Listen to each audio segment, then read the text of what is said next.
Hello, everyone. Thank y'all for joining us.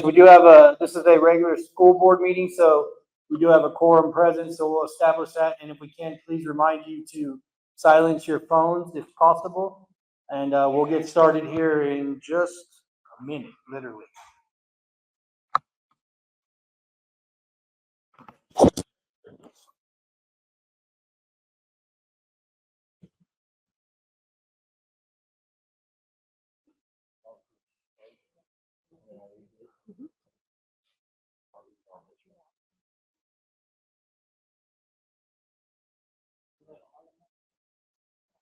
Okay.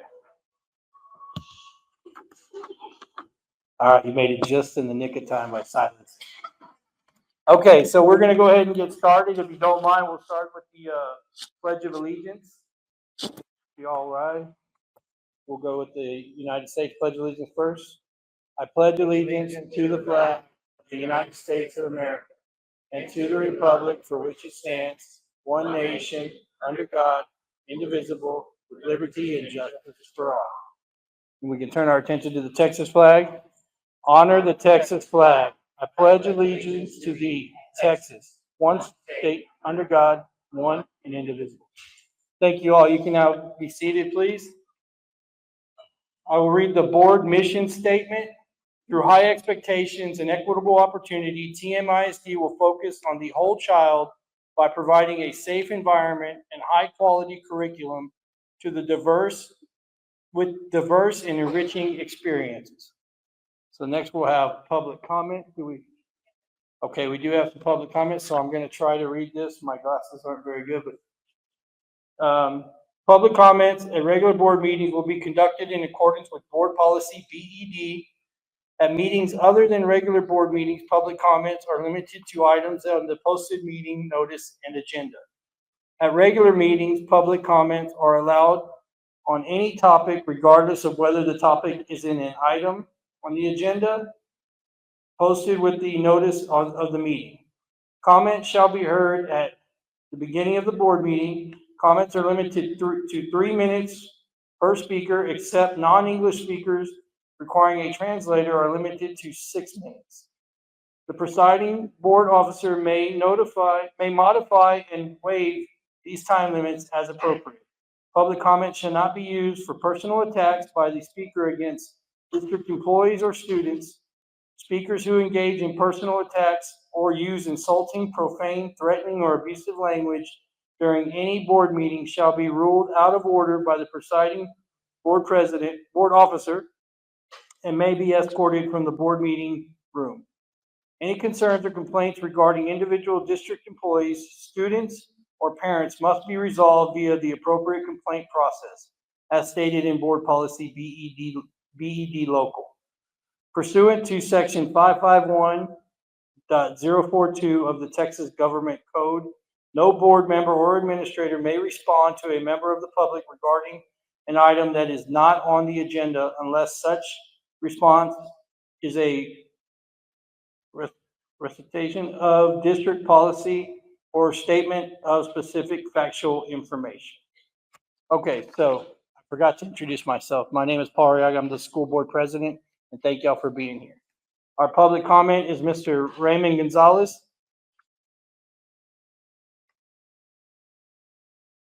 Hello, Mr. Gonzalez. Yes, sir. How are you, sir? Great, thank you. Get out of your way here. Hello, my name is Raymond Gonzalez. Most of you may know me, some of you may not. I was an educator for 32 years. 15 of those school years I spent here at TM as a band director and administrator. I retired in 2011 and own my own business now, work at Taekwondo in the area, and also I'm a partner in education for several schools in the area. My reason for speaking here today is to thank you, the school board, and Mr. Van Matry for providing me the opportunity to help raise money for the Teachers Activity Fund, provide supplies for the students that need it, and allowing us to help in any way we can. This was also the first year that we did a 2-week martial arts character education course, and all the proceeds were donated back to the schools. I hope that we can offer this program again next year and help the schools or the PTA raise money to use at their discretion.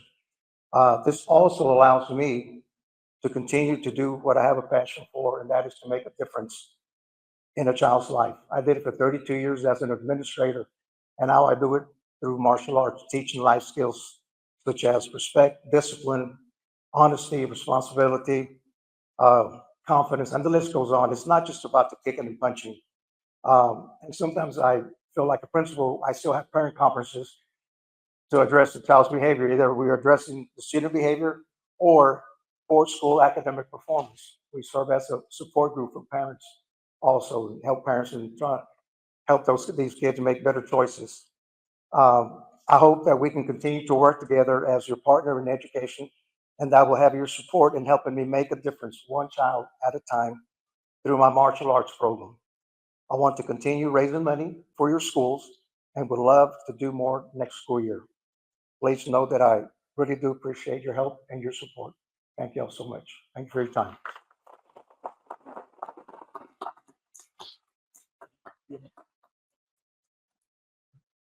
Thank you, Mr. Gonzalez. Okay, so we'll start the board meeting with what is always the most fun for us is recognitions. Today for recognitions, we have the teacher incentive allotment recognition. And are we doing the student recognition? Okay, we'll start with student recognitions first. Well, good evening and welcome. For those of you who don't know me, I'm Steve Van Matry, the superintendent of schools. And what a thrill it is tonight to not only get to recognize many of our students, but also our teachers.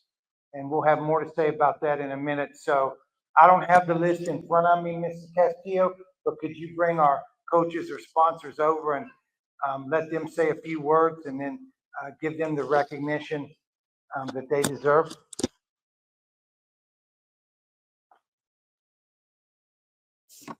Hello, good evening. I'm Coach Luna. I'm the head track coach for the girls Cherokee track team.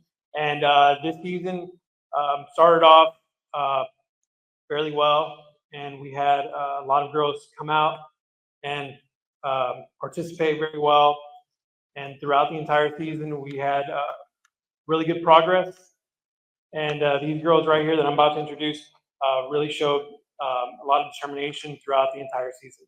So first up is Alexandria Jimenez. So Alexandria first showed what she can do during the cross country season. First showed what she can do during the cross country season. She was able to help out our varsity team early on because we did have quite a few injuries going late into the season. So even though she's just a freshman, she stepped up and she did the same during the track season. We really needed what she could do from the cross country field to the track, and her participation in both of those really helped us out throughout the season.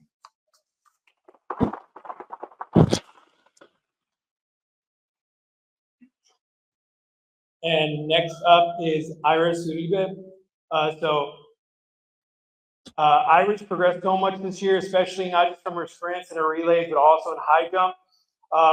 She went from, I think, placing 4th last year, district, 5th at area, to punching her ticket to regionals this year at A&M Kingsville. And she PR'd this year, I believe it was 5 feet. But not only that, also she was a very intricate part in all our relays for the 4x1, 4x2, and 4x4. So I really appreciate all the work that she put in and what she's done for this team.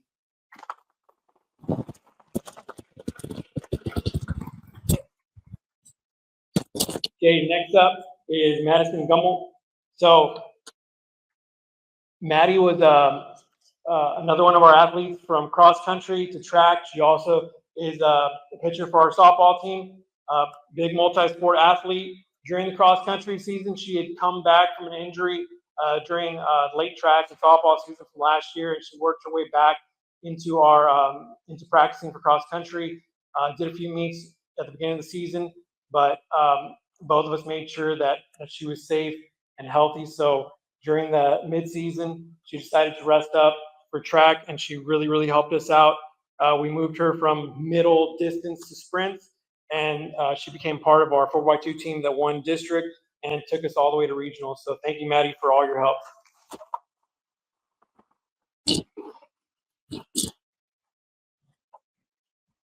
Okay, Madison Trevino. So she wasn't on the cross country team, but she was our cross country manager. And during the track season, she really shined.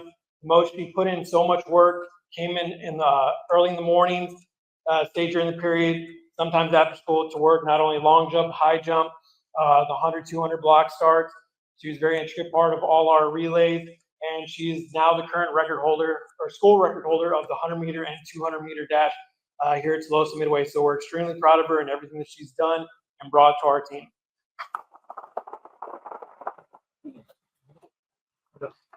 Thank you all for your appreciation, especially all the support from the parents. They could not do any of this without you taking them to the meets, picking them up from the meets. And it's very, very important for all these students to know that their parents support them. So whenever they see you out there, it really, really helps them out. It makes them want to strive to do a little bit better at each meet. And that's all because of the parents and the support that they have at home that y'all bring here to Tolosa Midway. So thank you so much.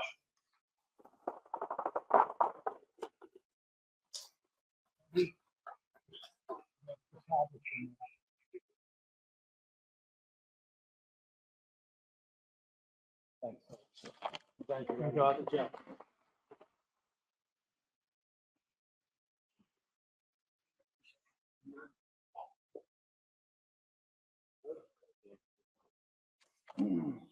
Good evening. I'm Coach Rios. I'm the boys cross country coach here at Tolosa Midway High School.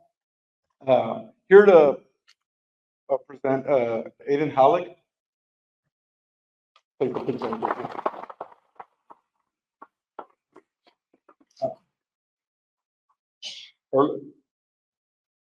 Let's see.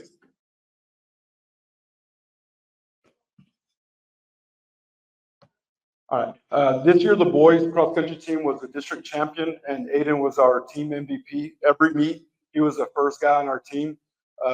This is actually 2 years in a row that he's done that since his freshman year. Now he's a sophomore. We have him one more year only because he's graduating early. He's going into the military right after his junior year. So we're definitely going to miss him. This year, he got runner-up for the second time in a row also in the district. But he was able to be a state qualifier, which was a big part of our, us winning district this year. It was a big part of it. What we don't know, what people that don't know Aiden, is that he's been dealing with an injury for these last 2 years. So for him to be able to manage to be as competitive as he's been, it's been obviously a big plus for our program. And also Aiden is very involved in he's in student council, he's in Rotary Club. He's also in ROTC. Is there anything else, Aiden, that I'm missing? Because I know you're in law enforcement. So he does it all. He does it all, but he still finds time to make sure he puts in the time. Like I said, barring his injury and all that, he's still able to put in the time he needs to do to be as competitive as he's been. Thank y'all.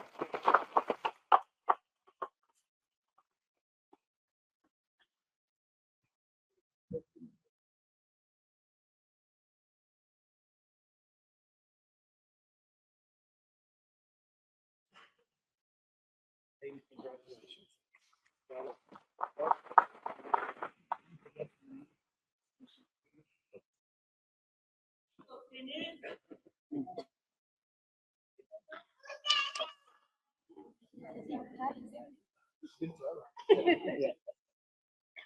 Hello, everybody. I'm Coach Sinnard, the head tennis coach.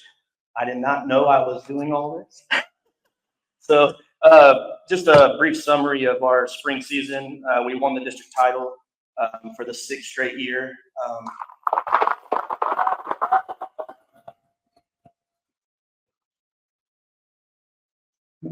All these seniors that we have, all 4 years they've been in high school, we've been top 10 in the state, and we still are. So thank you to the seniors for their efforts these 4 years.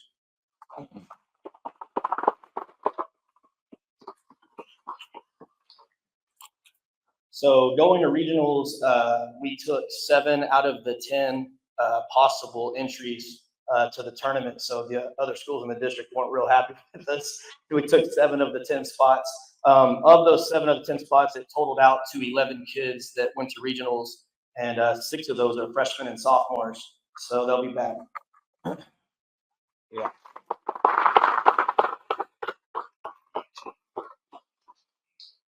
I want to start off with Jillian Garcia. She got second in girls singles at district and was a regional quarterfinalist.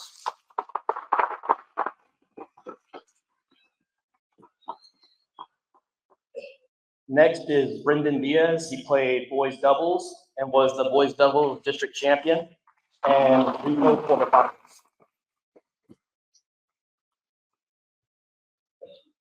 Next up, we have Isabella Barber. Her and her partner played mixed doubles and got second at district and 4th at regionals. They missed state by 1 spot.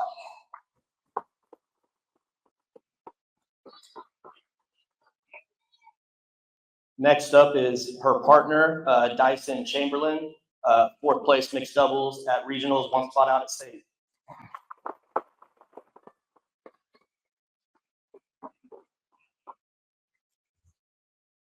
Next up, we have one of our freshmen that was a district champion with her freshman partner, and they ended up making it to the regional quarterfinals. Gianna Arzuaga.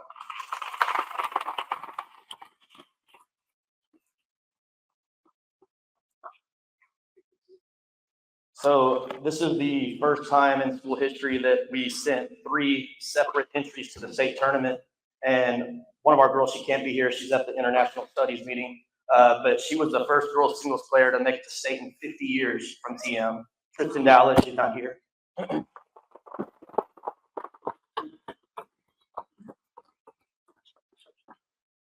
Next up, we have our boys singles district champion, regional bronze medalist, and state qualifier, Seth Frost.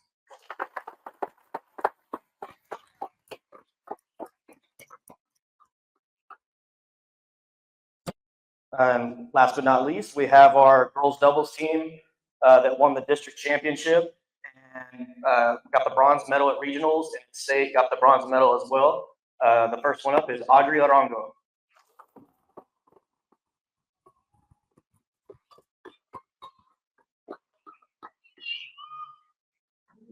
Next up is her partner, a junior graduating early, unfortunately, but district champion, regional bronze medalist, and silver bronze medalist, Brianna Bonda.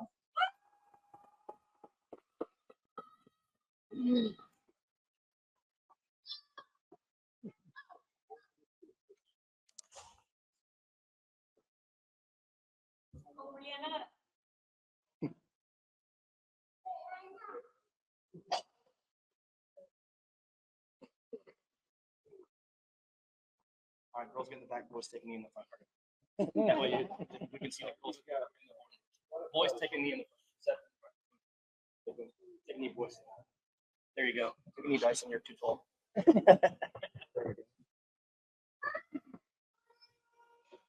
Everybody.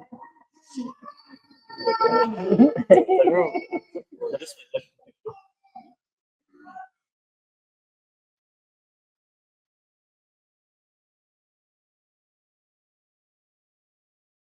Thank you.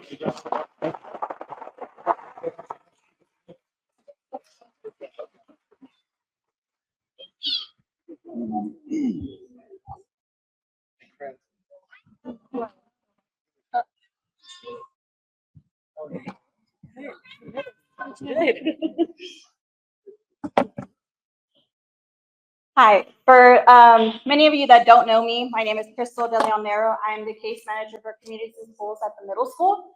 I've had the privilege to work with these students for the past 3 years and some of the high school students as well. So it's amazing to see these kids come up here and get these awards. The award that I'm presenting is the Do the Right Thing Writing Challenge. So what that is, it's a writing piece that's available throughout our nation. And our students have to write an essay answering 3 very important questions. What are the causes of youth violence? How has youth violence affected your life? And what can you do to reduce youth violence? So for a lot of our students, this is the first time that they are given a chance to express themselves about how violence impacts them.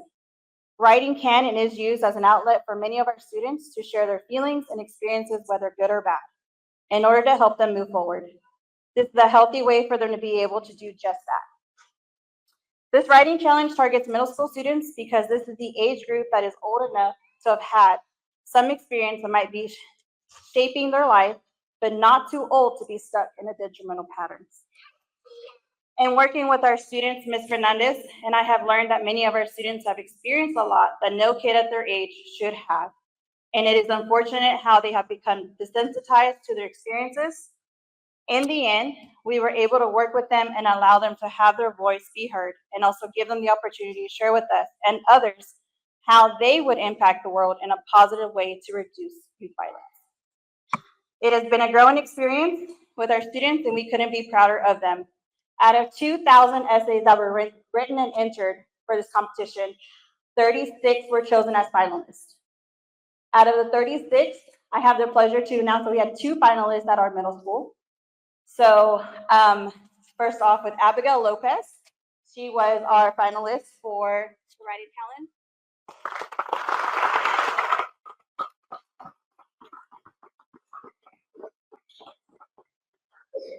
And Alejandro Pozo.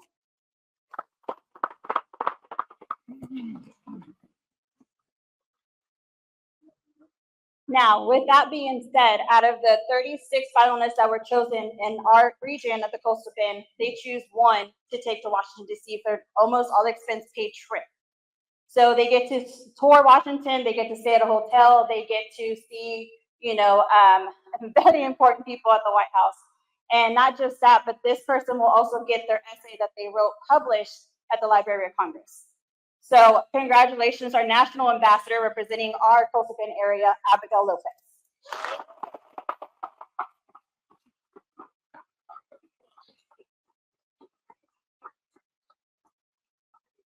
And it truly takes a village, because without this teacher who literally supported me, and I support her as well in the classroom, Ms. Denise Fernandez was also named the national teacher for the writing challenge.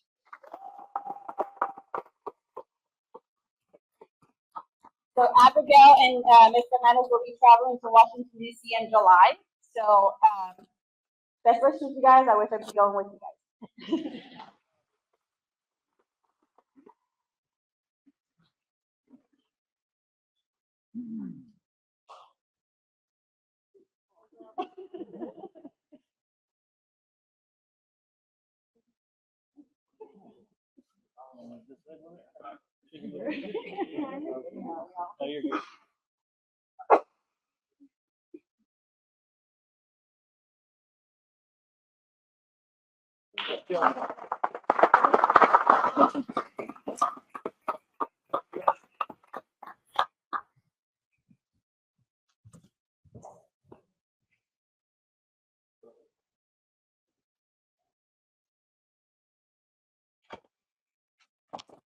Hello, my name is Jodani Moreno, and I am the 6th grade theater teacher at the middle school, as well as the assistant speech and debate coach.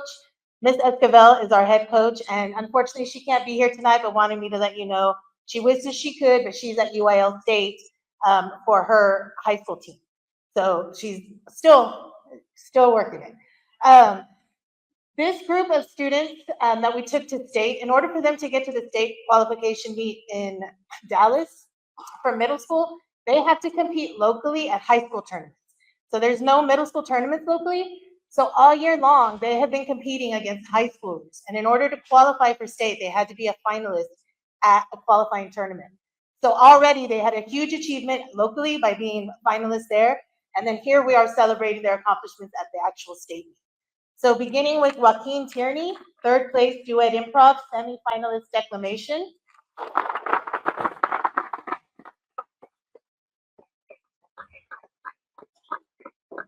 Carson Boone, top speaker, humorous interpretation champion, declamation champion, prose champion, 2nd place duo improvisation.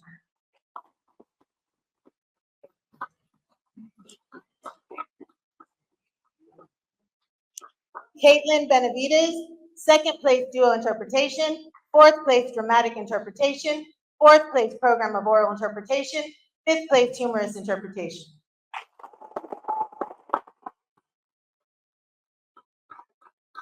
Helena Miller, 3rd place duo interpretation, 5th place program of oral interpretation, semi-finalist poetry, semi-finalist dramatic interpretation.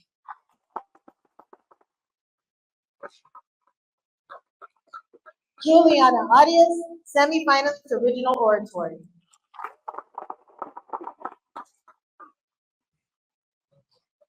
Madeline Bella, third place duet improvisation, fourth place declamation, sixth place original oratory.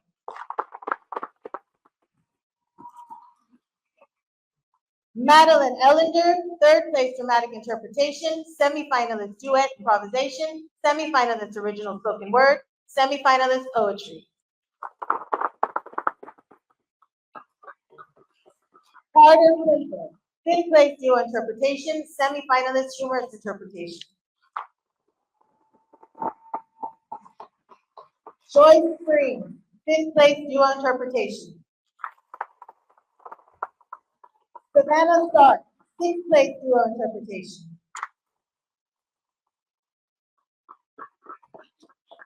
Porfirio Huerta, semifinalist prose, semifinalist storytelling.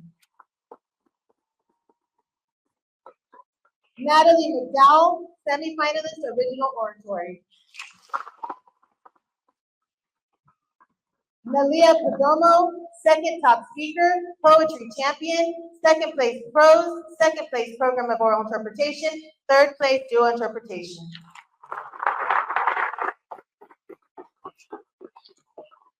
Tamara Whitmill, semifinalist poetry, semifinalist original spoken word.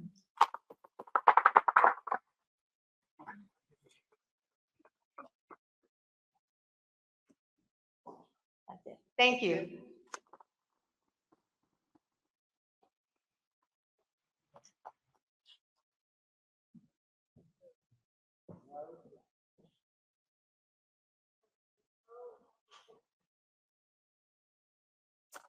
Probably 3 rows.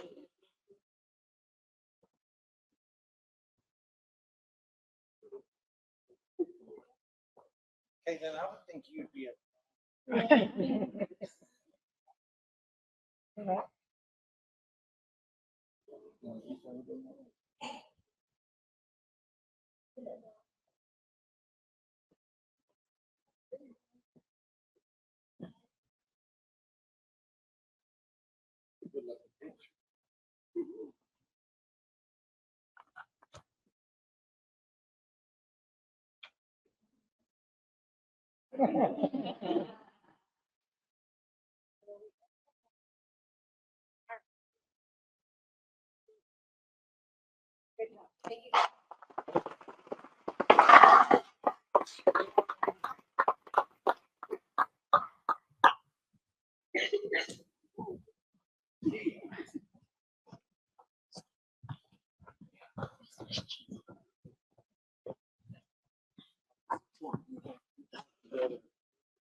Really? Good afternoon. One of the biggest enjoyments about being a teacher is when there's students coming to the ninth program, to the Engineering Pathway Academy, with all so much potential, excitement. And then we fast forward 3-4 years from now, that excitement becomes certification and achievement. And today we celebrate 2 young ladies that have put us on the map. That's their mission, that's their vision, to put the new building that we're going to construct on the map, the academic map. We're really excited. We had 11 first places from engineering, design, robotics. We had STEM pathways, mechanical drawings, architectural drawing, and technical drawing. Today, we celebrate 2 young ladies that are helping us tremendously to put us on the map. Madison Tierney, she was for business procedure.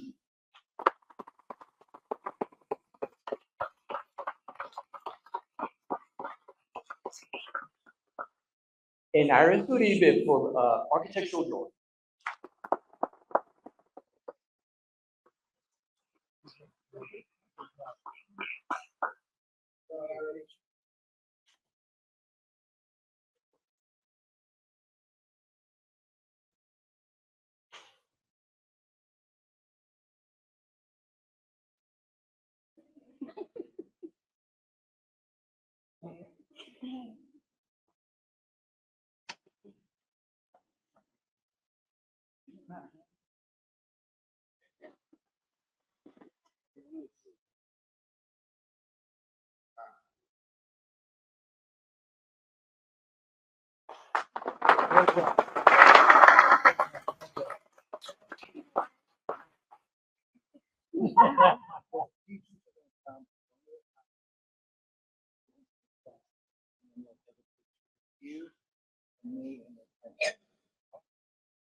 Okay, Dr. Sham, can you join me on stage, and can we have our principals and principals, when one of your teachers are called, you can join us. While they're coming up here, let's give another round of applause to those amazing kids that we just saw. Incredible. So tonight is very satisfying personally for me, because one of our first initiatives when we came to TM was to start the Teacher Incentive Allotment Initiative, which pays thousands of dollars to teachers that show a significant growth in student performance and also show effectiveness through their T-test evaluation. So it's a two-tier qualification model that these individuals have to go through. And then we send their data off. Last year was a data collection year for Tolosa Midway. And Texas Tech University in Lubbock has been retained by the state of Texas to make sure that there's a correlation between their evaluation and student performance. And if it's inflated, then everybody gets kicked out. If it's under performance, then those individuals that are impacted don't qualify. And so it's extremely rare to have the number of teachers that we have, 33, qualify in the first year. And they will reap the benefits through the state of Texas for the next 5 years for their excellence. I can't tell you how proud I am of you. And I'm anxious to show you off in front of our board. And I'm glad that your parents are here, your family members, your kids, so that they can really hear from your superintendent just what an honor this is, and it will only grow as we move on. The individual that's really showed tremendous leadership in this initiative is Dr. Allison Sham. So I'm going to turn it over to her. Dr. Sham? Good evening. Today is a very special evening, so I do have a little speech for our designees tonight. So again, good evening to everyone, board members, faculty, staff, teachers, family, friends. It is a true honor, my glasses, to be here tonight as we celebrate a remarkable group of educators who have earned a prestigious designation through the Teacher Incentive Allotment, or TIA as we know it. This initiative, created by Texas Education Agency, is designed to reward teachers for being highly effective in the classroom with additional compensation. But let me be clear, this recognition goes far beyond just a title. It represents the excellence, the dedication, and the profound impact they make in the lives of your students every single day. The Teacher Incentive Allotment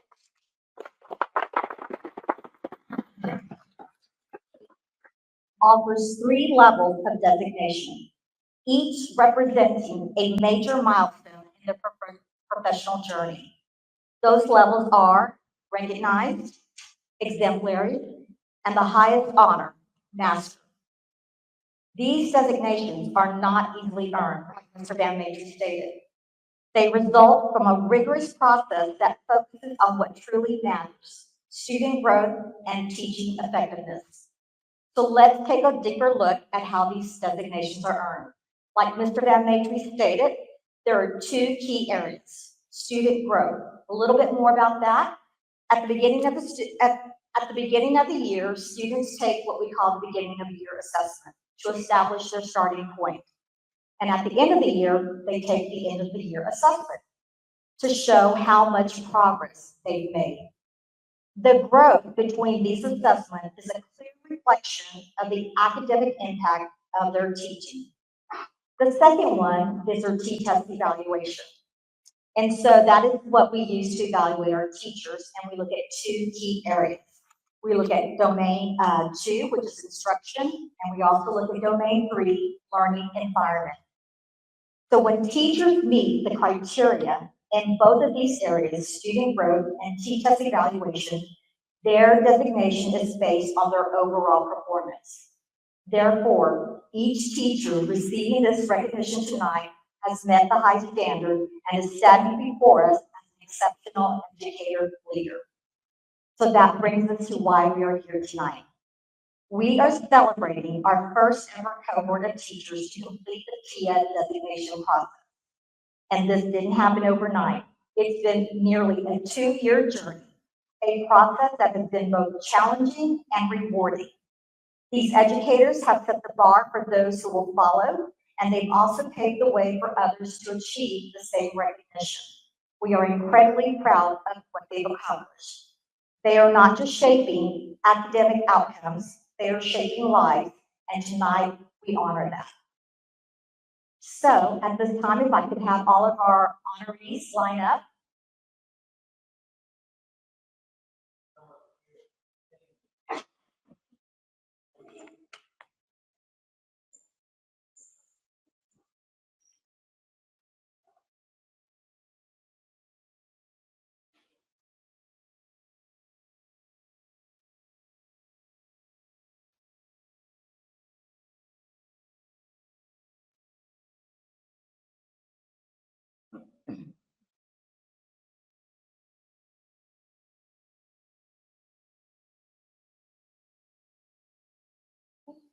I do want to add to all of our honorees, this is your moment.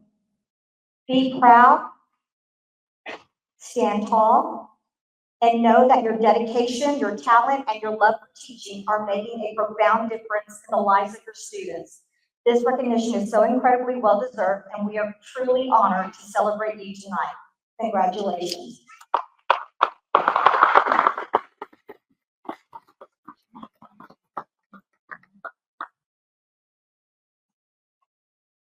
Okay, so I'm going to announce each designee, and we're going to start with the recognized designees.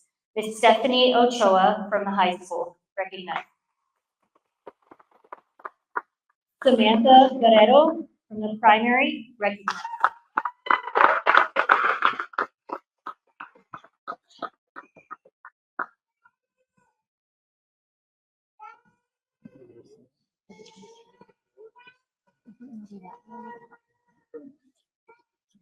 Miss Pamela Pales, I'm sorry, exemplary, these are the exemplary designees. Miss Pamela Pales, high school, exemplary designee.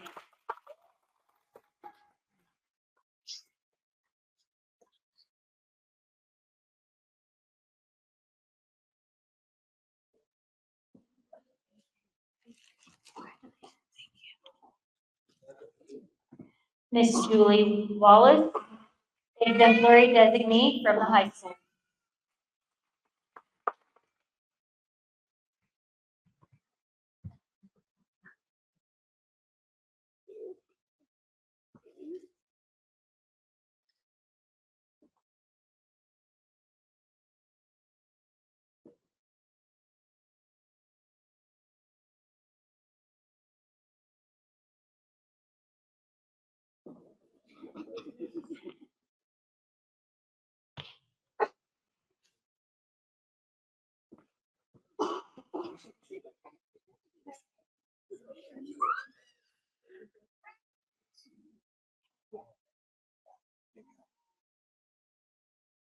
At the conclusion of honoring our designees, each designee will come back to the stage to receive a special gift from our school board and our superintendent. Next, we have Miss Lindsay Olenek from the high school, exemplary designee.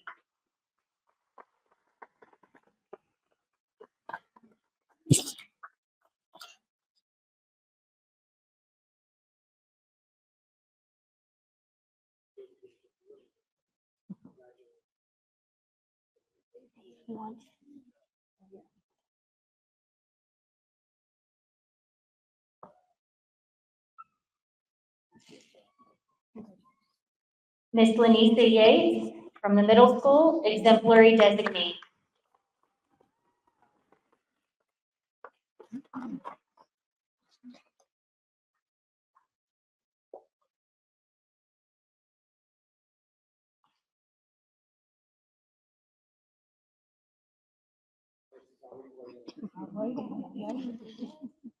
And Ms. Yates' partner in crime, Ms. Larissa Mares, she's not here tonight, but she's a middle school exemplary designee as well.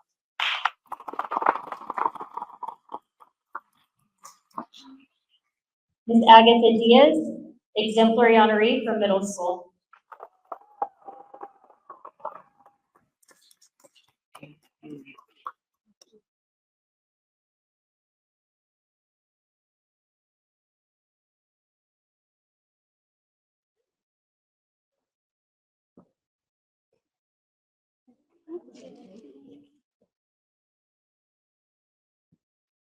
Mr. Villarreal, exemplary designee from the intermediate.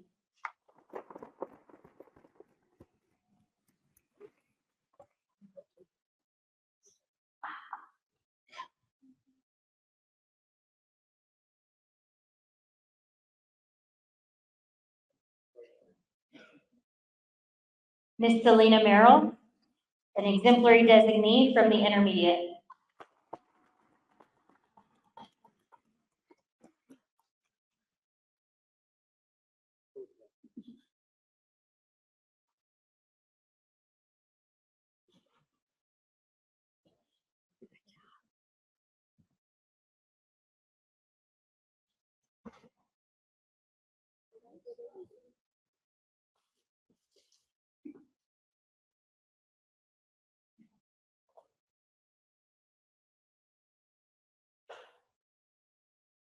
Ms. Erica Hernandez, exemplary designee from the intermediate.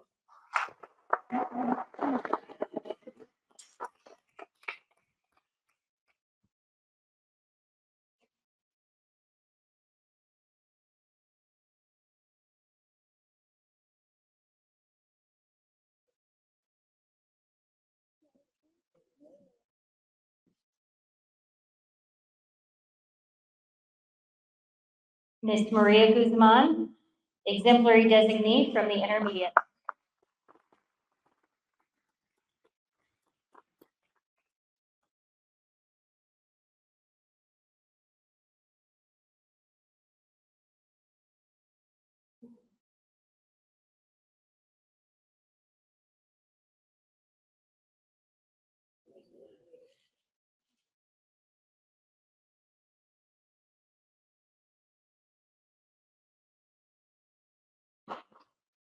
Ms. Candy Briseño, exemplary designee from the intermediate.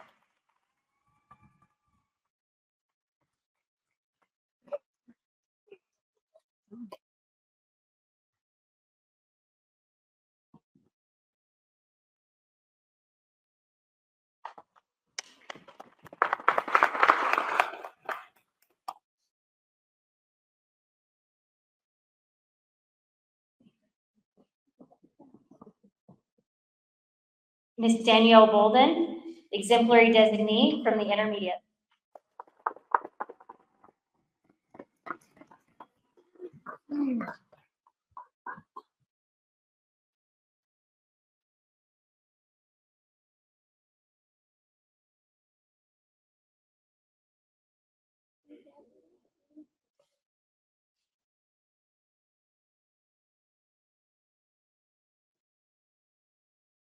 Ms. Jessica Van Meter, exemplary designee.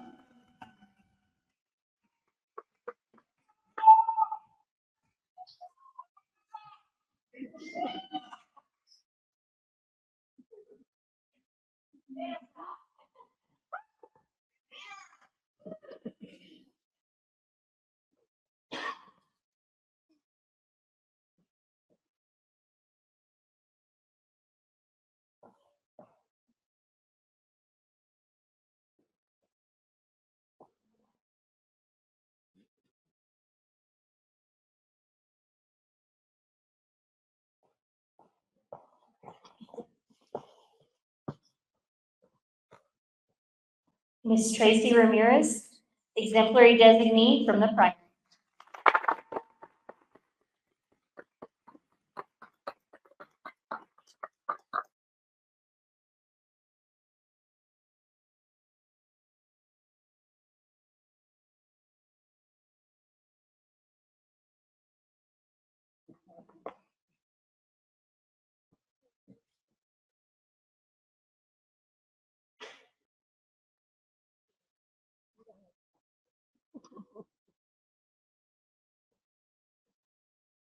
Ms. Casey Mueller, exemplary designee from the primary.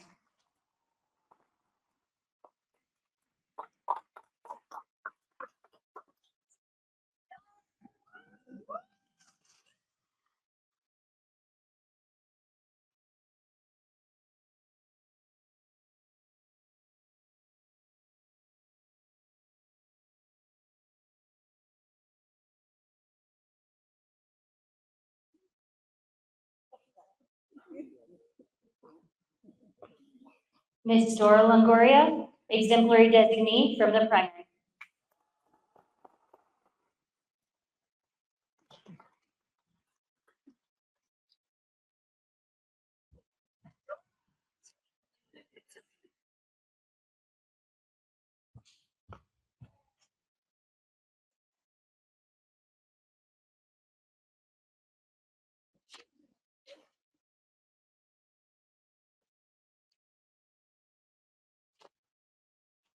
Ms. Jessica Hudler, exemplary designee from the primary.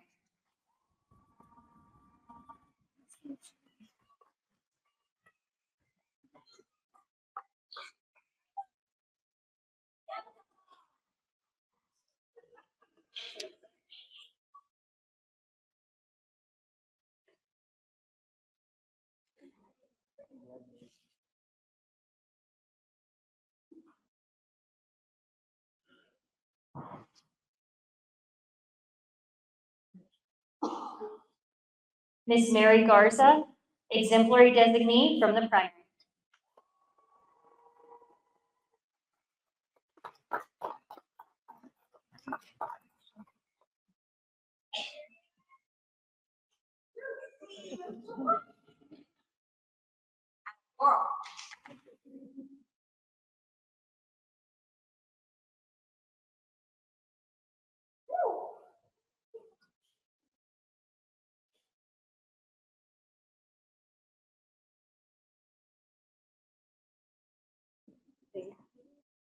Ms. Alma Diaz, exemplary designee from the primary.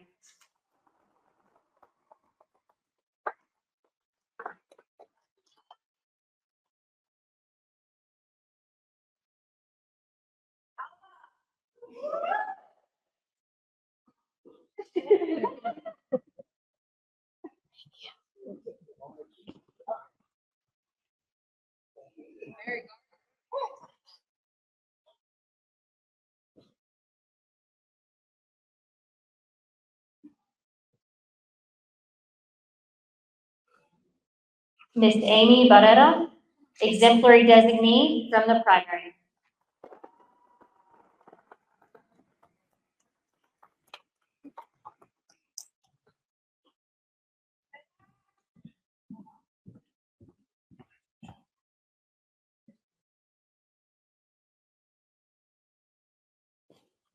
Now for our master designees.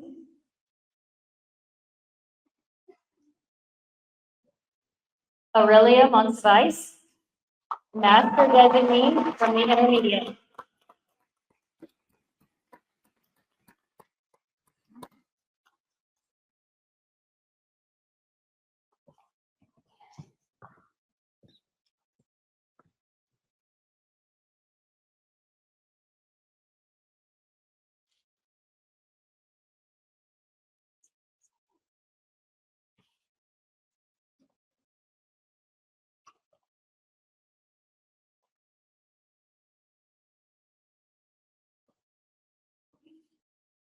Ms. Cassie Alvarez, master designee from the intermediate.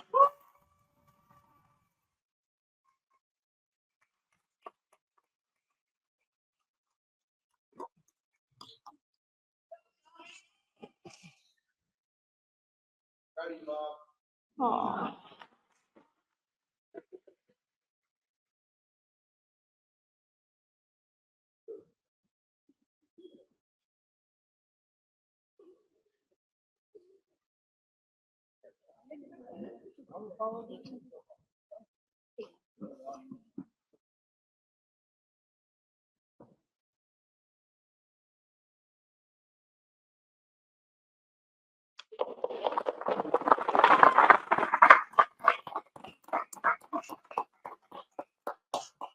Miss Crystal Trejo, Master Designee from the primary.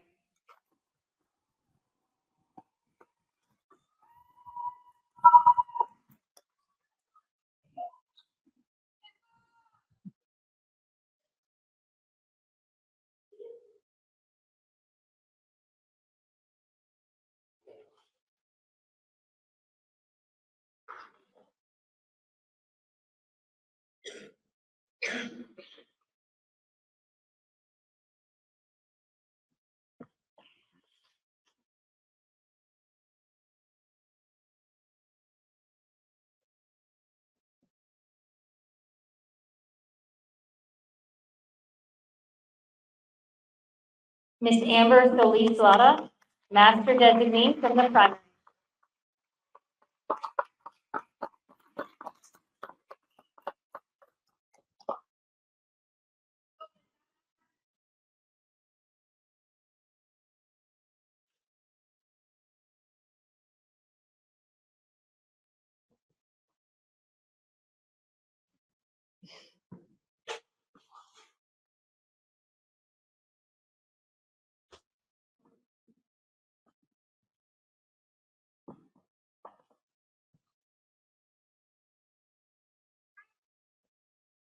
Miss Monica Jimenez, Master Designee from the primary.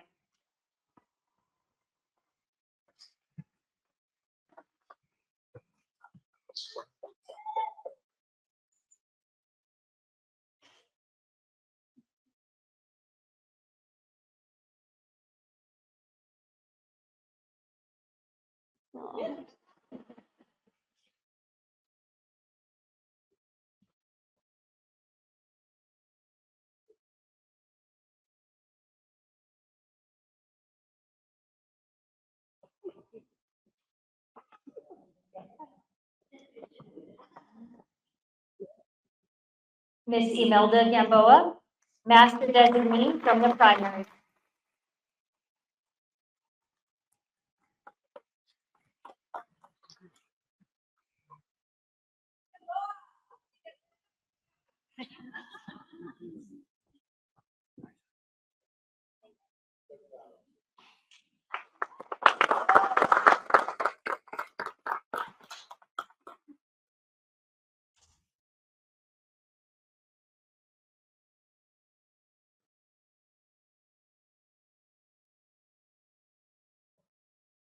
Miss Adabel Galvan, Master Designee from the primary.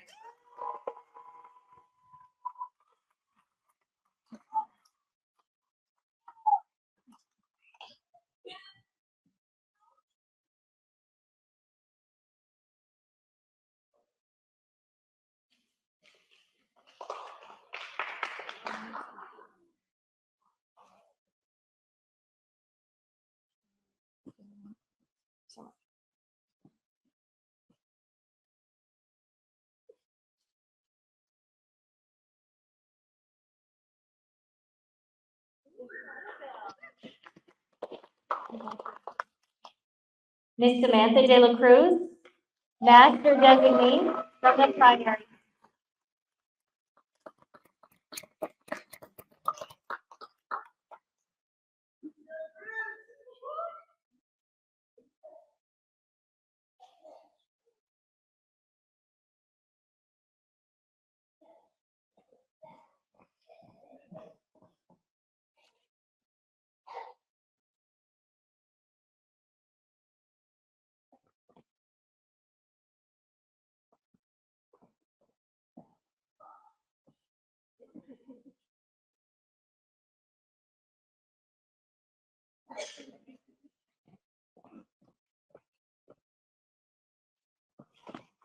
Ms. Lisa Benavides, Master Designee from the primary.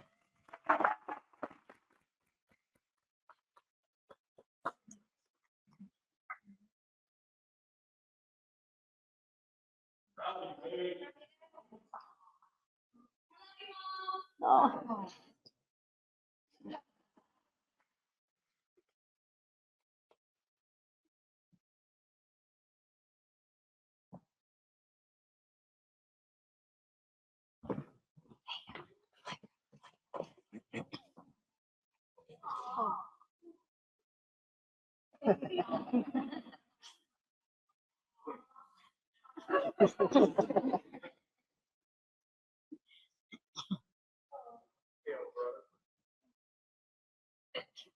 Ms. Myrabel Alvarado, Master Designee from the primary.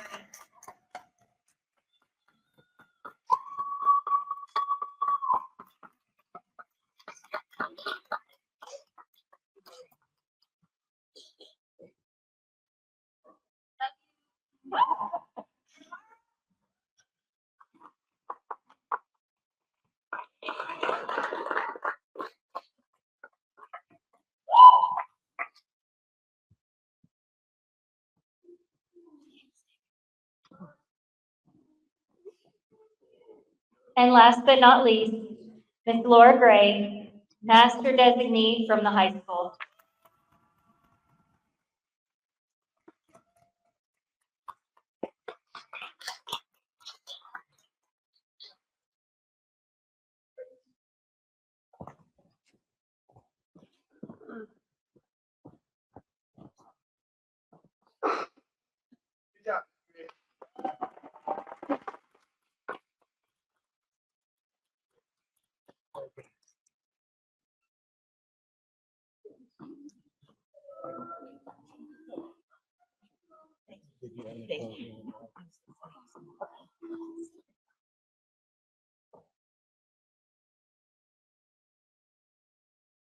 Thank you.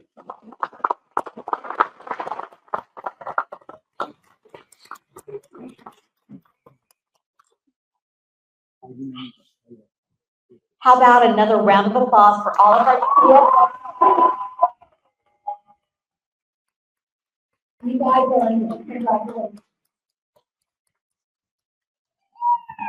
Okay, thank you, Dr. Sham. What you may not realize is sitting here is in excess of $400,000 in compensation from the state of Texas. Congratulations.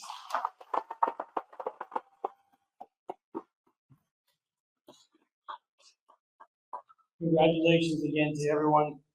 Because this is a formal board meeting, the board will recess and reconvene to the remainder of the board meeting at the Tolosa Midway Administration Building.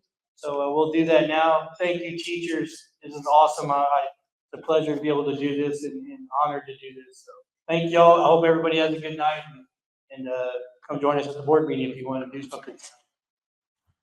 So before we let you out, this is what you're going to receive. We will give one to you to place in your room, your home, whatever. And then we're going to place them at the campuses so that your parents and the community can see just how effective you are and how proud we are of you. And then we have a nice polo shirt to signify your designation. And there's nothing we can do, money, yard signs, shirts, to fully communicate just what a big impact you have every day with our students. Thank you.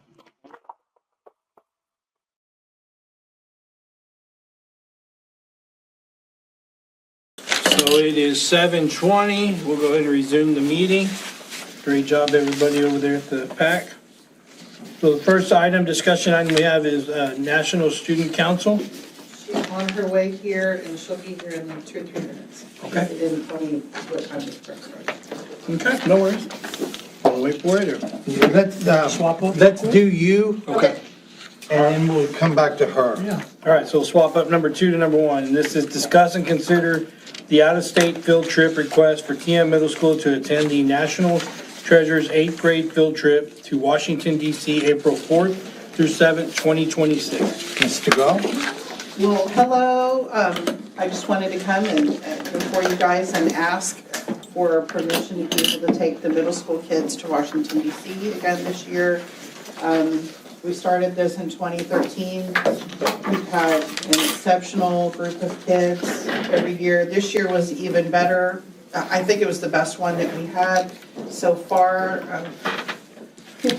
We just had, it was during the hands-off protest against Donald Trump, and there were 100,000 extra people when we went to go to the Museum of African American History and Culture. And our kids were perfect. They were perfect. And the guy that we had that was our guide, he was from Boston. He was an Italian guy, and he was like, all right, guys, before we go out there, if you ever bought a Slinky before, you know, it comes in a box and it's all nice, and then your brother plays with it and he ruins it, and it's like a Dollar Tree Slinky. We're gonna be that Slinky in the box. We're gonna be together. That was good stuff. He had like a little course mapped out and everything, and then we were like the Temu Slinky. They were everywhere. And I was like, no, we're stopping. We're getting everybody back together. But it was a great trip, really great trip. And so we're just asking to be able to go again. Yeah, absolutely. All right. Any questions? It's awesome. How many kids are going again? I'm sorry. It just depends on how many people pay for the trip. It's usually about 30. Oh, okay. And we usually have 4 adults on the trip. Okay. All right, do we have a motion? I'll make that motion. You have a recommendation? Let me make the Oh, I'm sorry. That's Oh, yeah, okay. that would work. It is the administration's recommendation that the board approve the out-of-state field trip request for the Tolosa Midway Middle School to attend the National Treasures 8th grade field trip to Washington DC, April 4th through 7th, 2026, as presented. All right, I'll make Kim? that motion for the out-of-state field trip for the TM Middle School to attend the National Treasures 8th grade field trip to Washington DC, April 4th through the 7th, 2026. Chopper seconds it. All those in favor? Motion carries 6-0. Have fun. Thank you. Great time. And then come back and do that accent. That was pretty I've got good. stories, but y'all don't have the time, so it's. Mr. President, members of the board, we have, Ms. Schmidt, I believe you're the National Vice President. Junior Vice President of Membership, yes. Wow. I am technically off my term now. I had my last Zoom meeting last Wednesday, I believe. I am all off on my days. But it gave me the opportunity to go to Chicago as well as Washington DC because I had the opportunity with the help of Ms. DeGaulle to be able to make the inaugural National Student Council. I first off was able to have the funds from National Student Council to go to Chicago as long as bringing one of my friends, Avalee Charo. She is the 8th grade vice president for our student council. I'm president. I took her with so that we would both have the opportunity to experience all of it. But Chicago taught me a lot of things which helped with once I went to Washington DC. I originally was not going to be able to go to Washington DC because they were not funding the middle schoolers, so we were not going to be allowed to go. But nobody else wanted to speak up about it, but Chicago gave me more of the confidence to be able to speak up because there were a lot of guest speakers and a lot of breakout rooms that I attended as well as helped lead. They taught me to be able to find my voice more and speak up about it and not be afraid. So I was able to get me as well as the 3 other middle school officers to be able to go to Washington, D.C. We were there for 4 days, I believe, and the first 3 days we were prepping for the 4th day because on that 4th day we were able to go to the Capitol and speak to different legislators and congressmen and all that. Actually, sadly, we weren't able to speak to any of them, but we spoke to a lot of their staff members about IDEA, I just completely forgot, IDEA, Title I through 4, and just funding for all of those things within schools, and we were able to get a lot of those funding passed to have the same funding as last year. So that helped us a lot in the long run. So I just wanted to say that was a lot of what I did this year was National Student Council. It was a huge learning experience as well as really fun. So I'm very thankful for all that. She's our first one, right, Ms. DeGall? Never had this is the very first year they ever had National Student Council. Yeah. And this is our first TM kid to be able to do this. We're very appreciative of you guys allowing us to take the kids to Chicago, because that, like, who takes school kids to Chicago? And it was really cold, it was January, but they had phenomenal speakers. I still am thinking about some of those speakers. One of them was Sharon McMahon. She's the country's government teacher is what she goes by. She's on Instagram. Khalil Green, who was the first African-American student body president at Yale. Jia Zhang, how do you? Yes, Jia Zhang. Jia Zhang. Yes. And he worked with the kids all year long. He's the person who came up with the 30 days of rejection challenge on Instagram.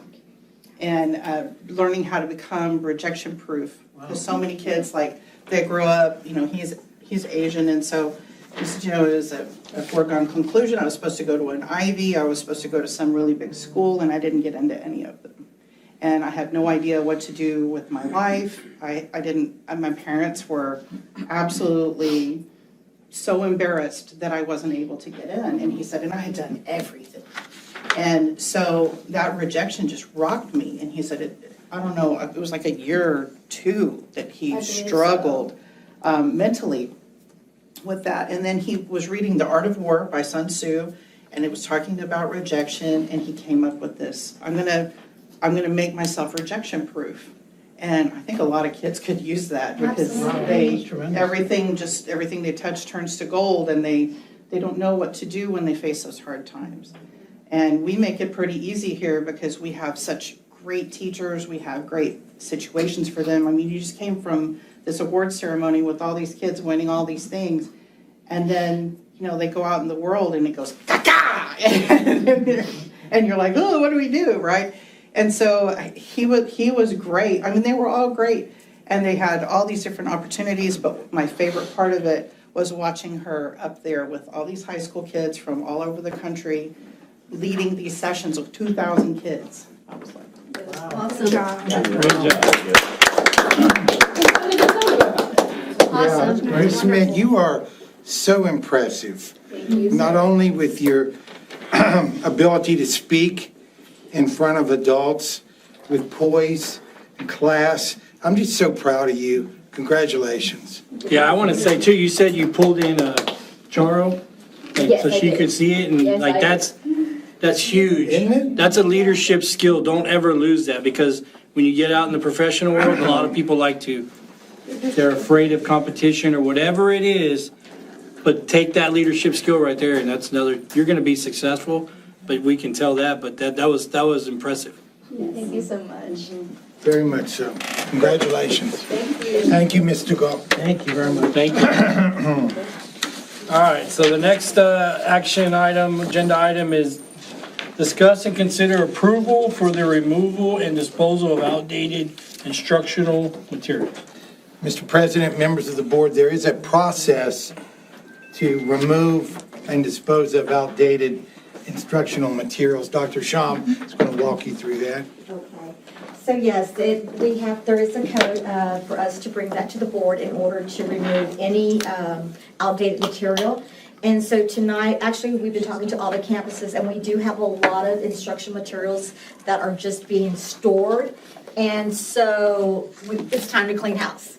And so we wanted to bring that to the board because these resources, instructional materials, are taking state funding funds, and so we wanted to be, number one, transparent and get your approval so that we can start removing outdated instructional materials for various reasons. Number one, we have some new curriculum that will be coming in, hopefully very soon, and so we're going to need some space to store the instructional materials, and also we don't want teachers or going and retrieving the outdated material, because there's certain the landscape of education is always constantly changing, and so we're in a different paradigm right now, so we want to make sure that we are 100% aligned to the TEKS, 100% aligned to the curriculum that we are supposed to be teaching our students. So that's one reason too.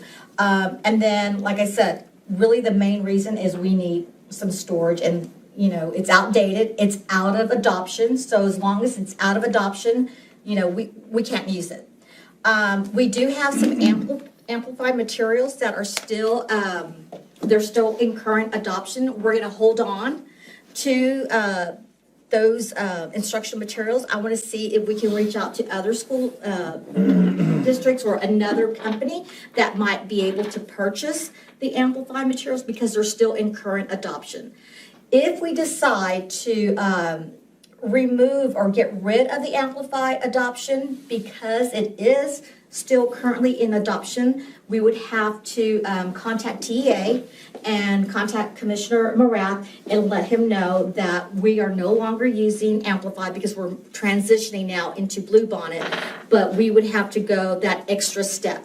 So I want to make the effort to reach out to, I think there's like Texas Warehouse. I've contacted Follett. They're no longer in the business of, they used to come out to the campuses and go to the book room and they would scan to see if they could buy those books from us. And so they're out of that business.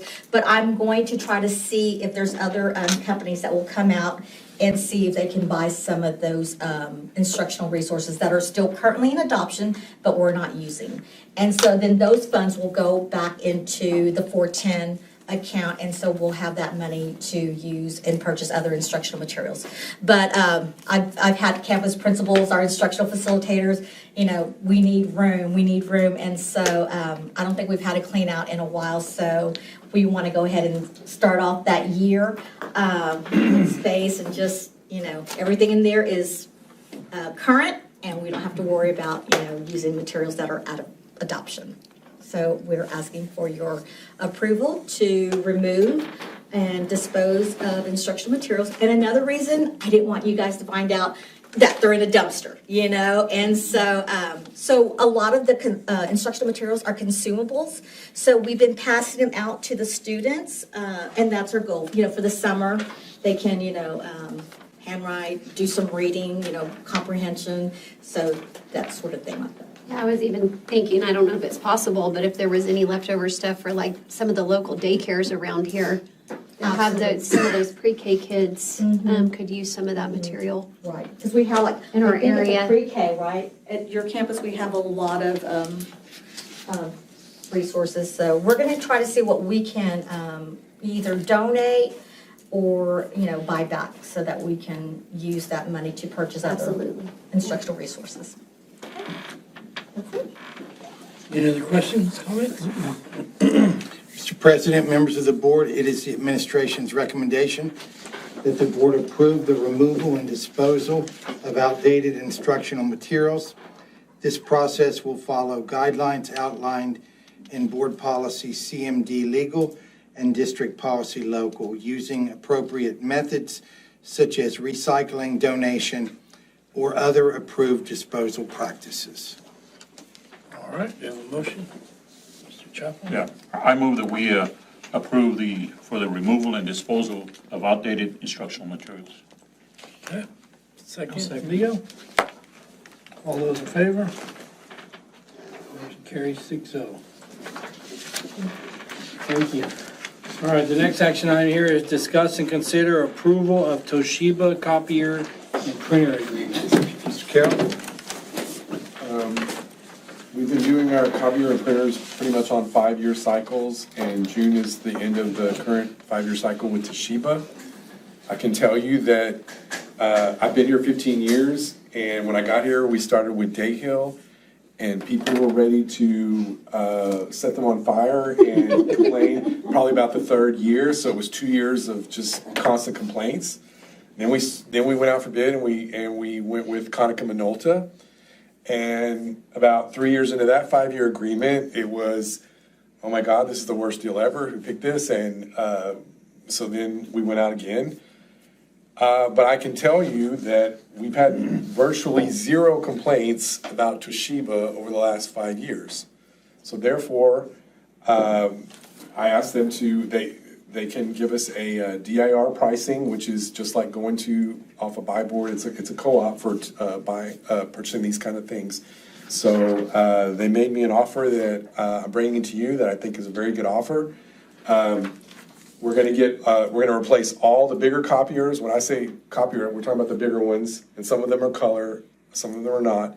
But these are the big workhorses that are in the workrooms, the larger ones that are in the departments and everything. We're gonna replace all those. We're gonna get brand new equipment for those, another 5-year agreement. And then the smaller printers, we have smaller black and white printers. We have every classroom, pretty much every room in the building has one of these printers. There's over 400 of them. They're still workhorses. They're still going strong. We haven't had any problems. I don't think we had to replace any of them, and they're still going great. So all we're gonna do on those is, we own them now, but we're just gonna do a 3-year maintenance agreement on those. And so that'll pay for all the, it doesn't pay for the paper, but it'll pay for all the, toner and everything for it. And so, we're getting the new machine, we're gonna get all brand new, the bigger machines, for just a little bit more than what we're paying now. And then, we're gonna save, since we've already bought all the smaller printers, just the maintenance agreement, for the next 3 years. Actually, it is I take it back. It is a 5-year agreement, but after 3 years, we can opt out of it, and we'll see what the printers are doing. But they're going strong right now. They're workhorses, and that's where we're going to save some money. We're going to save about $25,000 a year by not replacing those printers yet. And we'll see how they stand up. They're going strong now, so I think this is a pretty good deal. Because if we went out for bid, I will tell you, if we went out for bid, we'd have to get all new stuff, and we wouldn't have any savings. But I think this is the way to have some savings. We'll still have exactly what we had before. We've got such great service from Toshiba. That's why I'm bringing this to you all today to say I think this is the best thing to get us through the next 5 years. After 3 years, if the little printers start wearing out, then we can address that issue then. But they're going strong now. So you said the toner is included in the maintenance? Yeah, that's what, we pay the maintenance agreement, so and then repairs, anything goes wrong, we call Toshiba, and I just gotta say that it's the best copier printer service I've ever seen. We're fortunate enough that they're really on top of maintaining it. Like I said, I have virtually 0 complaints, and before, man, it was just terrible. So are the big ones that you're wanting to replace, are they having issues, or you're just wanting to replace them? We did do a lease purchase, so we own those, so later on, we'll declare those surplus and we'll sell those at auction. We can get something for them. The nice thing about staying with the same company is that you don't have to relearn how to use one, because that can be very frustrating. We have everything already, everything's already like hooked up, the ones that are connected to the network, because we can scan and email through the things. We're already good to go. So you'll see a pretty seamless, replacing all the big ones. Toshiba's already got they're ready to go after we approve to do the replacement plan over the break. So it'll be pretty seamless. Do they offer like secure print? Like you print from your desk and it doesn't print till you get your badge over there? Or is it print, you gotta run over there and make sure nobody gets it? No, we don't do that part, but we've had individual departments, like HR has their own printer. Yeah, we have that, well, I don't wanna say where I work, cause I get paid up for that, but we have that. You print, and then you can go to any, like say, for example, you printed something and you went to the primary and forgot to pick it up. You don't have to come all the way back here, you just scan at the primary. Pretty cool. So I don't know, it's something to think about. I'm sure it costs more money. Yeah, HR. Secure, it's good for HR type stuff, it's secure print, they don't have to go right away. So it's just something to think about in the future. I know you already got this doing. You said most rooms have their own printer already, so you don't just Every stand in classroom line? has a small black and white printer. So how many units is it gonna be total, like the big ones? The big ones, I think, It's is gonna be 67. And how much are they each? I'd have to get back with you on that. I can tell you these big ones, like this big black one here, they're several $1,000s a piece. I can get the breakdown for each one. Yeah, But I would like to there's know. also different sizes, because there's a smaller one here that's a smaller color printer. I think, she's got one. And then we have the big one on the other side of the building, but there's about 4 different models. The big ones are what we have in the workrooms. Those are the big ones that the teachers have in the teacher workrooms. Okay. And then the smaller printers, I think it's a little under 392 are the smaller ones. And we're gonna keep those, we own those, we're gonna keep them and just have a maintenance agreement. Yeah, because if it's not broken and they love it, just keep them going. All right, any other comments or suggestions, questions? Mr. President, members of the board, it is the administration's recommendation that the Board of Trustees approve the agreements for the district-wide copier printer program with Toshiba Business Solutions and Toshiba Financial Services, including the state and local government lease purchase agreement and maintenance contracts and all other applicable documents for the period beginning June 2025 and ending June 2030. Okay, do we have a motion? I'll make a motion to approve the Toshiba copier and printer agreements. All right. Second, Mr. Boone. All those in favor? Motion carries 6-0. Mr. Menace, I'll get you those itemized costs and put it in connections. Sounds good. Thank you.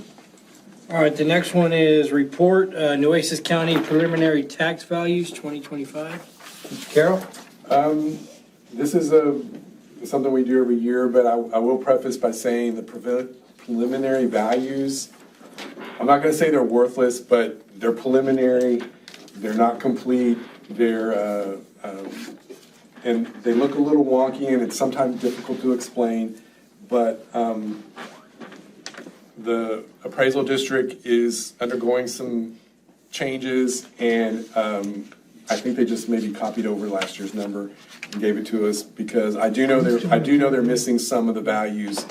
They employ a third party, T.Y. Pickett, and that's the company that appraises the big Flint Hills, the bigger oil and gas people.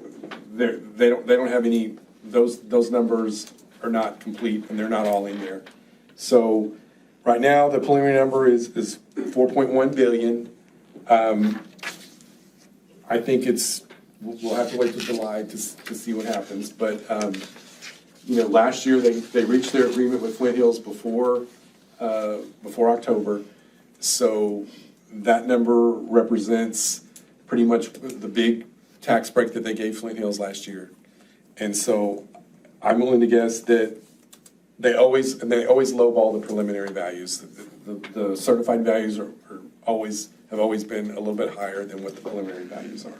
So it's pretty much on par. We've been about 4 billion as our total value. And then one thing you'll see different too is the 313 agreement that we have with CC Polymers. We still have a couple more years left of the agreement, but the tax break has ended. They don't get any break on the M&O side like they did for the first 13 years. So they're paying full value on the INS side and the M&O side now. So before we always had 2 different numbers because they got a break on the M&O side. We don't have that anymore. But obviously, you'll see it when we talk about the calendar, you'll see the certified values come out in July. All right. That was report only, no action? Yes, sir. All right, next item is, again, report, budget calendar. Mr. Carroll? Yes, and this is just to kind of walk us through the budget process. We've already had a couple of meetings where we've started renewing contracts for administrators and teachers. And so today we're just talking about preliminary values. And so I hope the regular board meeting on June the 9th, we'll have our first workshop and we'll start talking about revenue estimates. And hopefully by that, every day we're getting data from the legislature about as things get signed or as things get more finalized, then we can have a better picture, but I'll try to bring at least as much as I can about estimated revenues and how we're looking on the new funding that I'm very, very sure we're gonna get. We just don't know how much yet. And then, anything in green, you know, is tentative. And so like always, hopefully the plan is, the regular board meeting is on August the 18th. But we also have another week later, on August 25th would be our last chance to, get the budget approved. We don't have to do the tax rate then, but we always like to do it at the same time. And so that's our schedule. And like I said, it is subject to change. It's not written in stone. And as things develop, or as we get information, and also if we have to have another special meeting for something to do with the bond, if I'm ready to, you know, update y'all on something, maybe we can go and have another special meeting in there if we see fit. And we close on the latest bond sale on May 29th. So that'll be $85 million wired to the district, and that will impact the INS. Yes. Any questions about the budget calendar? No, I'm so glad we have the calendar. All righty. Report only. Yes, sir. No board action. The next one is discuss and consider approval of consent agenda informational items. First one is the check payment register. April 2025 financials. Philip, I have a question on the statement of revenues, expenditures for the general fund. Yes. The line item 91, contracted instructional services. Is that an anomaly, or is we gonna get, It is an anomaly. I think Mr. Van Mitri had said, we did a tax value audit for the tax year 22, which was our fiscal year 22-23. And basically to say that our values, we were poorer for tax value than what the state initially funded us for. 1.4. So the weird thing is, the 1.4 that we got back, we did get a little bit of additional state revenue, and you can't really see that. That's gonna be up here at the top. But what the biggest refund of the money was basically a refund of the recapture that we paid in the previous year. So that's why it looks like we've got this $1.3 million recapture refund. So it's throwing that line off, way off. I know it looks weird. I couldn't figure it out. But at the end of the year, we are gonna have a recapture payment here. 58%. That'll wipe some of that out, but it is possible at the end of this year, we're gonna have a negative recapture expense. Which is kind of good. Because we got more of a refund than what we're actually gonna have to pay this year. But doesn't it balance out up at the top when it shows we're at 86% revenue for the year? Partly, I think the part that was the initial state revenue was, I wanna say it was only like maybe about a couple of $100,000. Because if you look at that, compare year to date, we're 16% over revenues collected year to date from last year. And we're taking out encumbrances, we're 4% spending less. So those two are both, as you know, positive numbers for the district. Yes. Right. And I guess also, is that something that we could do a budget amendment now? Do we know if that's gonna affect, ultimately, I mean, if that was unexpected and we were anticipating a $2.6 million shortfall, Right. I mean, can we assume that we can Yes. make that adjustment now? We could start making it. Yes. Okay. Yes, there's, We would love to see that adjustment. you know, who knows what's going to happen in a couple of months, but Philip's the most conservative budgeter in the world, and he'll even tell you that the odds that we're going to have a deficit are low. Yes, That comes with a lot of hard work, though, with the whole entire team of everybody. A lot of position cuts, you know. And unfortunately, I can't, it's not good news. It saves us money, but it's not good news is that we've been unable to fill some of our vacancies. So yes, we have subs, but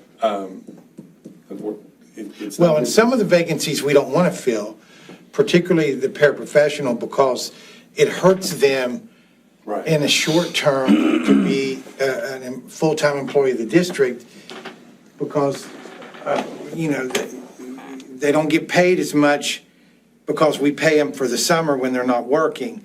So right around January, it's in the employee's best interest, not a teacher, but a para, that we don't hire paras.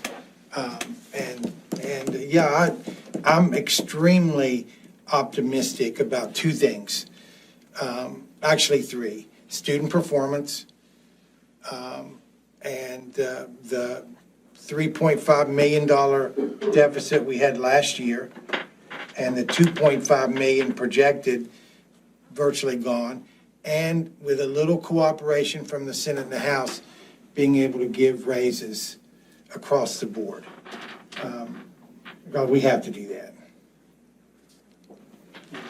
I'm sorry, I'm strongly encouraged by the insurance allotment as well, the property insurance allotment. Can you explain to me, I didn't really understand what you meant about the pairs, the paraprofessionals, like, why don't you want to hire them? He can explain I that can better tell than I you, can. if we hire, the way we pay, we take, most teachers and paras, they work 187 days. Mhm. And the way school districts pay, it's a little different than the real world, is if you start at the beginning of the year, you start getting we take your, like, if you're a para, you work 187 days, whatever your hourly rate is, times 8 hours a day. We take that salary and we divide it by 12, and you get 12 equal payments. Mhm. But if you start later in the year, you're not gonna work 187 days, you're only gonna work, and especially if you start after January, you might only work 90 days. So when we start getting, well, let me go back to, that's one thing, teachers, we owe teachers money because we're holding back a little bit of money so they'll get a check in June and July. So at the end of every month, we technically owe teachers because we're holding back a little bit of money to stretch it out over the whole year. But when you do that, if you wait till January to hire a para, February or March, when you take the number of pays that are left in the year, we have to divide it by, so if we hire someone in February, if they get a February 15 check, now we're down to, there's only 6 payments. Well, when we stretch that payment over 6, their monthly pay is just, it's almost nothing. Because a lot of times, we will hire paras, and when we tell them what their monthly pay is gonna be, they'll go, I can't afford that, that's too low. It's because we have to spread it out over the summer so they can get a check all the way through July. And then they start getting they get to start getting their full new check through 1/12 of their estimated salary in August. So that's why, and we don't really have that, we don't have a lot of teachers that start in the middle of the year. We had some this year. But obviously, teachers' pay is a lot more than what the paras make. What the paras make, and when you spread that out, it's really, really, their monthly pay is really, really low. So it's just not financially for some people. Now, we tell them, what it is, but it's just better. It's just not very financially, I don't know what the right word is. See, well, the reason that I'm asking is because paras are essential to the special ed kids, they need that extra help. So why are we paying? We give them that option if they want to be hired. Yes, but here's the thing, we have some vacancy, but we have openings and we are accepting applications, but we're not getting the applications, or we're not getting the So interest. why do we pay them so low? That's something that we'll probably bring to you, to increase. Their pays, Yes, absolutely. because the thing, and I'm speaking as a mother of a child with special needs, they need consistency, and they need somebody that's gonna be patient, good people with them.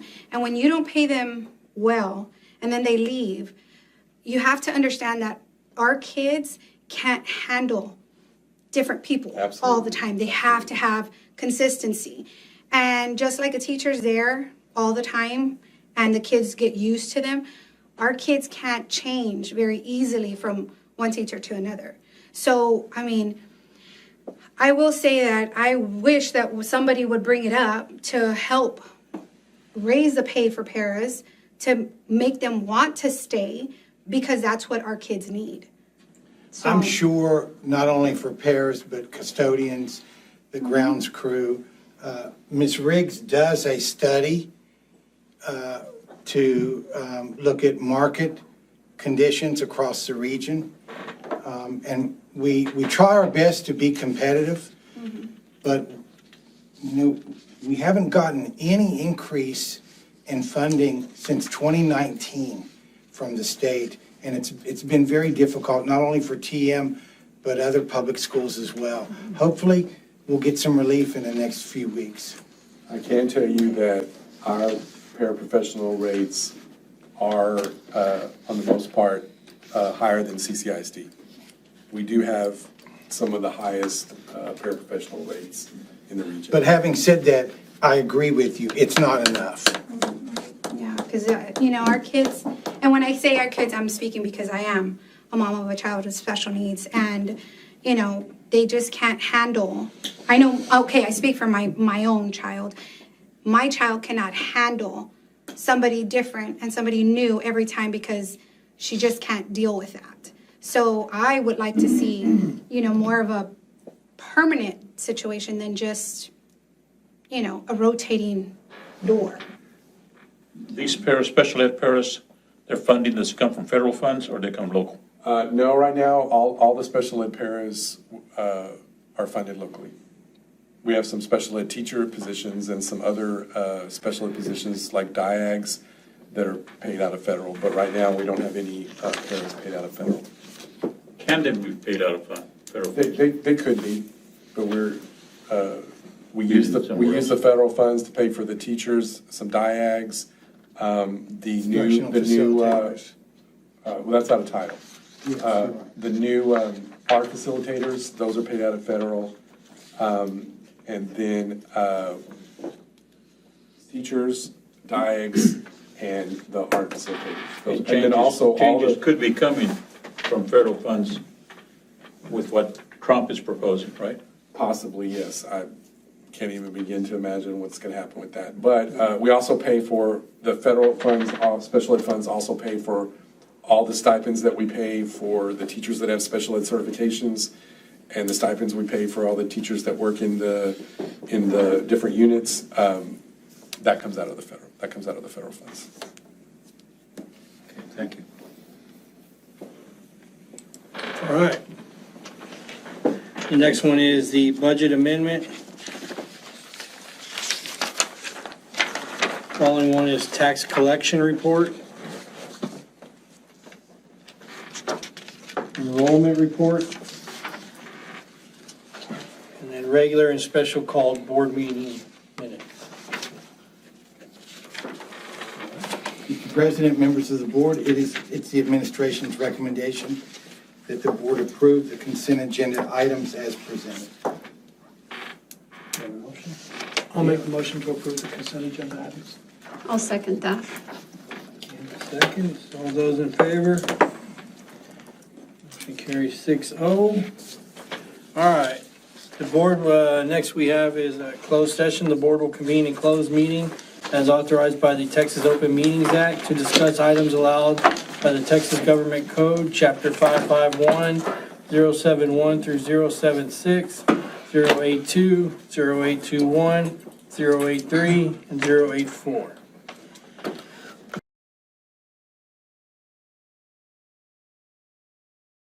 All right, so we're good to go. We're reconvening from closed session, 8:20. All we have left is future meetings, June. No, we have we to gotta- approve. Oh, I'm sorry. Action. You're right. All three now. Mr. President, members of the board, it is recommended that the Board of Trustees issue educator probationary contracts for the 2025-2026 school year as presented. All right, do you have a motion?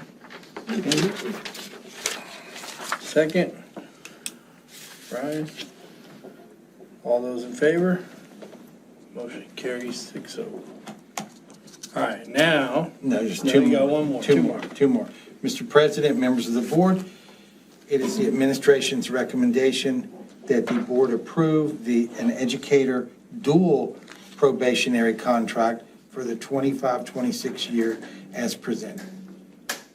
All right, do Have a motion? Move to be adopted dual contract. I'll second that. Leo second. All those in favor? And one more. Motion carries Mr. President, members of the board, it is the administration's recommendation that the board approve an educator term contract for the 25-26 school year as presented. All right, have a motion? I'll make that All motion. right. Leo will second. All those in favor? Can carry 6-0. All right. Now we have the future meetings, scheduled for June 16th, 2025, regular board meeting. And we have left the adjournment. Not a board meeting, but we will convene Thursday. What time do you want them there? Thursday, graduation starts at 7, 6? 6 o'clock. So I would need you there no later than 5:15. And do you have anything for them? Yes. If you are going to give a diploma to a different student, I need that name before graduation. That way we don't double dip. Some names already been taken. So if you have a special someone, I know Jessica said that you're going to give Maddox's. You already, you called, y'all made a deal. So if you're going to have that, if you could just email me, that put in writing, that way I can mark off who's going where, with whom. Okay. And my apologies, the next scheduled board meeting is on June 9th, not June 16th. It's So- the first, That it's the was the first Monday workshop after. said It's the the 9th, second Monday. and then, okay, yeah. I'm sorry. That's what it said in the workshop part, but in. Okay, yes, in the- it's Yeah. June, but on here, the next We have meeting. SLI. There's a reason At the for end of that. the week. And Yeah. I'm going to Alaska. You'll be Oh, on. okay, so June 9th. Yes. June 9th is the meeting, that Monday, and then we go out of town on You- Wednesday? The Wednesday of that week. The Wednesday of that week, okay. So Monday, I'll have all your packets ready for the trip. Awesome. All right, anything else? All right, then the adjournment, do we have a motion to adjourn the meeting? I move that we adjourn this meeting. Second. Second. I should have told you 4:45 for the All those- graduation, so I'll be early. All those in favor? Motion carries 6-0. Thank y'all. Thank you.